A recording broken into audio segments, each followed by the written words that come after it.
I would like to say hello.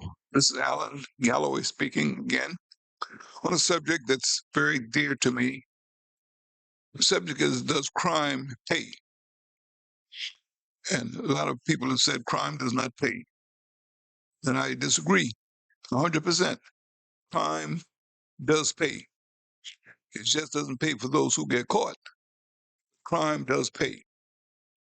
And here's how crimes pay. Well, a lot of young people feel as though they're smarter than the police and feel as though they could do anything they want to do and get away with it because the police will not be able to catch them. When I was a young man, my father insisted that I go down to the court every Monday when I had court in the city of Beaufort, South Carolina. He said, "You go and sit there. And when I come back home, you report to me what you saw." And he was in the military, so he would come home on weekends. Well, when I found out, most of the persons who were charged were African Americans at that time, and they were all the policemen were all white. The judge was white. The prosecutors were white, and the lawyer for the claimant was white. And you know how that worked. They all party and drink and eat and sleep together.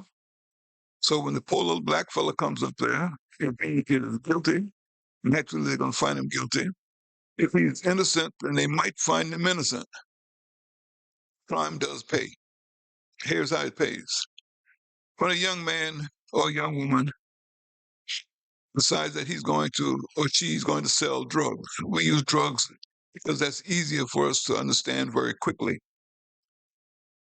The drugs is given to the young person to go out and sell to make some money because they have to go to school. They see the friends selling drugs or there's someone else in the big area selling drugs. So they feel as though they can be successful selling drugs. There's some news for you.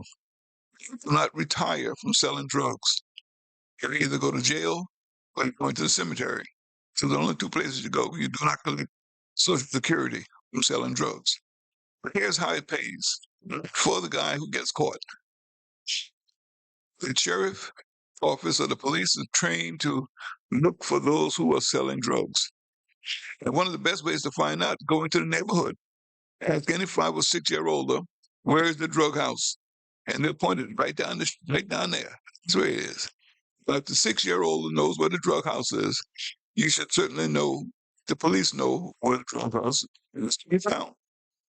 But the police is not trained to get you all at one time.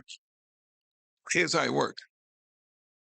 They will catch one or two persons and they will arrest them for selling drugs. They'll talk to the person and say, listen, you're not the guy we want. We want some of the others. I'll tell you what we do. Instead of putting a $50,000 bond on you, put a bond on you, or we give you an OR, which means release you on your own recognizance. But here's our deal. We want you to turn in 25 guys who are selling drugs. And say, well, no, they'll know that I turned them in. They know here's what we'll do. We will not arrest them. Once you come back and say the person was selling drugs, we'll get a warrant issued at that time. And we'll hold the warrant, not arrest them, hold the warrant for 2 or 3 months until we get a lot of them, 15, 20, 25 guys. And then you'll have a big drug raid, make the sheriff's department look good and the police department look good. Cleaning up drugs in the community. So then, once that's done, you certainly would be in charge to be dismissed from you. Now those guys are going to be going to jail. Here's where crime pays. The police has a job to catch you because they're trained. That's their job. You have to do the job or you'll lose their job. So the police has a job to catch you, and he does a good job at it. Now he takes you to jail. The jailer has a job to hold you, and he has a good job and a family to take care of. So his job is to hold you. Now the next day, the magistrate comes in, magistrate judge comes in, and put a bond on you. The magistrate judge has a good job and a nice family house. Now goes from the magistrate to the bail bondsman. The bail bondsman has a job to get you out of jail for a fee, and now he has a good job and a big house. Once you're out, you need an attorney. The attorney is to represent you. He has a good job and he lives in a big house. Once you go to court, there's a prosecutor to try to put you in jail, and your defense lawyer who's trying to keep you from going to jail. They both have good jobs and a big house. Once you are convicted, if you are convicted, then you go to court. You go to court. And once you are convicted, there's a judge there. The judge lives in a big house, has a good family house. So the judge hears your case. If you are convicted, the judge will send you to prison. The prison warden has a good job and a big house. So everyone makes money off of you. You thought you were smart, but you weren't. It's a game. And you are the grease for the machine. Now, once we run this person through 7 different individuals, make money off of this guy, now the other guy who, a young person comes up and says, well, I can beat the police. He goes through the same process that you went through. The police catches him. The jailer holds him. The magistrate put a bond on him. The bail bondsman gets him out of jail. The defense lawyer and the prosecutors, them trying to put him in jail, them trying to keep him from going to jail if he's convicted. He goes to another court, the general session court. The judge has a good job in the house. Then from there, if you're convicted, you can get prison, warden, and everyone in the prison have an opportunity to keep you. 7 individuals make money off of you, and you thought you were smart. It's a game they play, and you're not going to get away. You're not going to retire from selling drugs. You're not going to get Social Security. And a lot of times people get killed because when they try to come back with the money, they do not know how to count money. You'd be surprised. Many people can count $1, $5, $10. They know the denomination, but they can't put it all together and add it all up. So when you're supposed to turn in $2,000, you turn in 1,200, and you think you got 1,500 that you're supposed to have, 2,000 you're supposed to have. That you do not have it because you don't know how to count. So you get hurt and get killed for things like that. I thought I would let you know. Crime does pay, but not for the person who is committing the crime. It pays for the person who are there to put him or her in jail. Just want to share that with you. So when you think about the other guy telling you about selling drugs, don't do it. You're not gonna get away because the police is trained on a regular basis on how to catch you.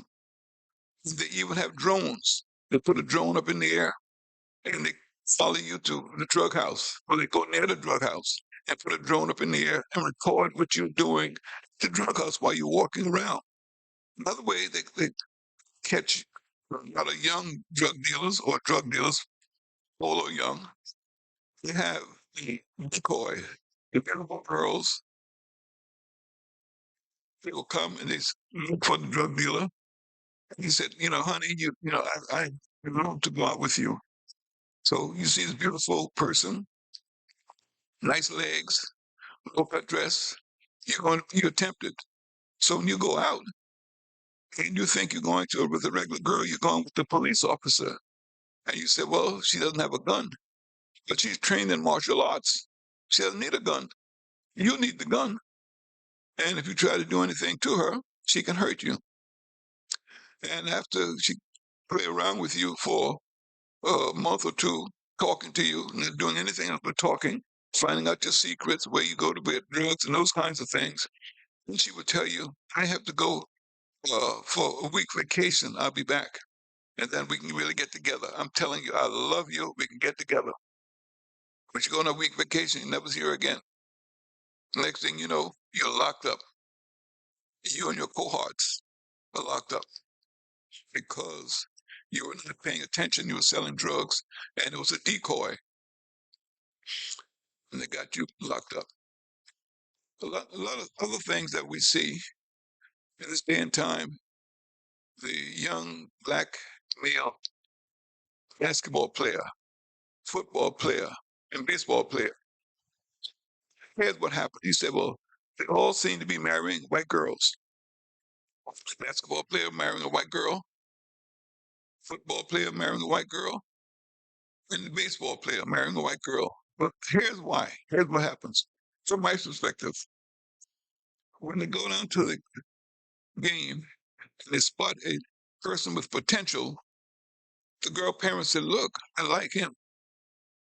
Said, I think he'll make a good candidate. So the girl goes down there to where the dugout, and she sees the young black fella coming up. Said, I like you. You're so strong, and he he falls for it. She's grooming him. She groomed him from the time she gets to talk to him.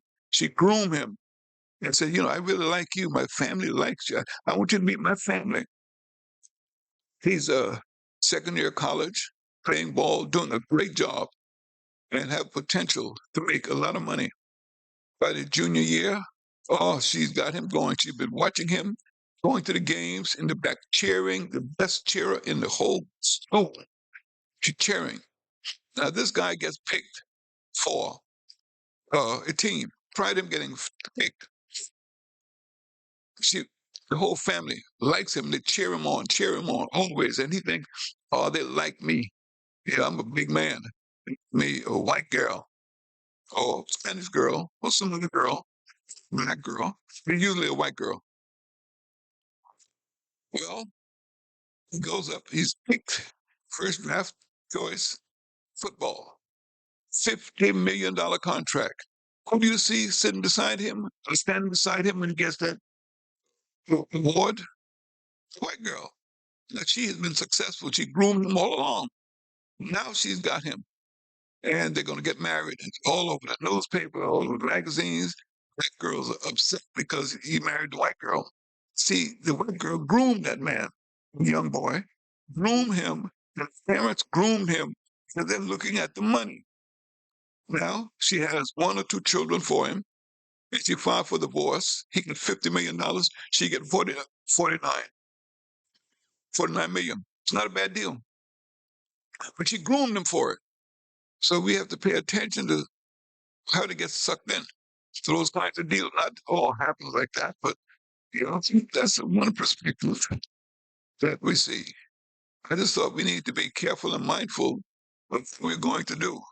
We need to study and show thyself approved. Make sure we understand. Crime does pay, and the young white girl grooms the young black man.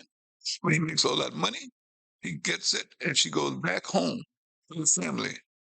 And for $50 million or $40 million, anyone will accept her. Even the most racist person will accept her. Come on in.